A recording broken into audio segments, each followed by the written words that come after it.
নমস্কার বন্ধুরা, তোমাদের সকলকে ইউটেক বেঙ্গলি চ্যানেলে স্বাগত জানাই। যারা এখন চ্যানেলটি সাবস্ক্রাইব করেনি, নার্সিং রিলেটেড যে কোনো আপডেট পেতে তোমরা চ্যানেলটি অবশ্যই সাবস্ক্রাইব করে নেবে।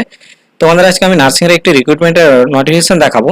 এর আগে তোমরা অনেকে জেনেছো বা নিউজ চ্যানেলে দেখেছো যে কন্ট্রাকচুয়াল বলে কোনো পোস্ট থাকবে না, কিন্তু কন্ট্রাকচুয়ালের ভ্যাকেন্সি তোমাদের পাবলিশ করেছে 25 তারিখে একটা নার্সের জন্য। বারাসাতে তোমাদের নোটিফিকেশনটি পাবলিশ করেছিল, বারাসাতে নেওয়া হবে। একটাই মাত্র ভ্যাকেন্সি নার্সের জন্য এবং মেডিকেল অফিসারের একটা ভ্যাকেন্সি আছে। তো 25 তারিখে নোটিফিকেশনটি পাবলিশ করেছিল। তো 25শে মে, যেখানে তোমাদের স্টাফ নার্সের একটাই পোস্ট ছিল এবং স্যালারিটা দেখো, এর আগে কিন্তু কন্ট্রাকচুয়ালে যতগুলো নেওয়া হয়েছিল 25,000, স্টাফ নার্সের স্যালারি ছিল 25,000। এখানে কিন্তু স্যালারিটা কমে 21,000 করে দেওয়া হয়েছে এবং এসেনশিয়াল কোয়ালিফিকেশন যা ছিল তাই আছে।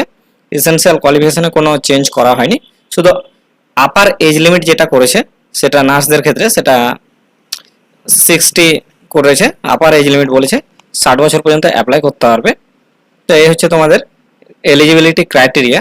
কিন্তু ব্যাপার হচ্ছে যে কন্ট্রাকচুয়ালে তোমাদের নিয়োগ করা হবে না, মানে কন্ট্রাকচুয়াল কোনো পোস্ট রাখবে না, এটা বলেছিল সরকার, কিন্তু কন্ট্রাকচুয়াল পোস্টই ছাড়া হয়েছে আবার। তো এই হচ্ছে তোমাদের একটা পোস্ট নোটিফিকেশন একটা। তো নর্থ চব্বিশ পরগনার জন্য এটা বারাসাতের। তো শুধুমাত্র এটাই না, অনেকগুলো ডিপার্টমেন্টে কিন্তু আবার ছেড়ে দিয়েছে ইতিমধ্যেই। তো এখানে ডেটটা দেয়নি, এটা হচ্ছে একটা কন্ট্রাকচুয়াল পোস্টই কিন্তু সব। এখানে দেখতে পাচ্ছ কতগুলো ভ্যাকেন্সি বের করেছে, অন্যান্য ডিপার্টমেন্টে বের করেছে এবার। এগুলো নার্সের না, কিন্তু কন্ট্রাকচুয়াল পোস্ট কিন্তু বের করেই চলেছে। তো এ থেকে বোঝা যাচ্ছে যে তোমাদের কন্ট্রাকচুয়াল রিক্রুটমেন্টগুলো চলতেই থাকবে। কন্ট্রাকচুয়াল তোমাদের পার্মানেন্ট হবে না, যে স্যালারি আগে ছিল সেরকমই স্যালারি তোমরা পাবে, কন্ট্রাকচুয়াল পোস্ট থাকবেই। কন্ট্রাকচুয়াল পোস্ট উঠছে না। অনেকগুলো পোস্ট বের করেছে। এটা 21 তারিখের এবং এটা হচ্ছে 29 তারিখের নোটিফিকেশন। এখানে আবার একটা একটা করে ভ্যাকেন্সি আছে, টোটাল একটাই ভ্যাকেন্সি আছে।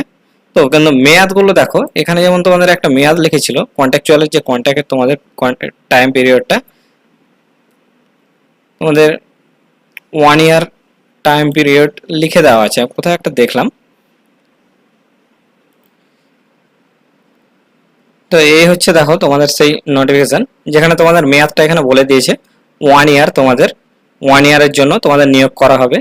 তো কন্ট্রাকচুয়াল বেসিসে তোমাদের নিয়োগ করা হচ্ছে। এর আগে কিন্তু কোনো মেয়াদ ছিল না, এটা 1 ইয়ার বলে কিছু লেখা ছিল না, সরাসরি কন্ট্রাকচুয়াল বলে লেখা ছিল এর আগে, কিন্তু এখন সেটাও লিখে দিয়েছে নোটিফিকেশনে দেখছি।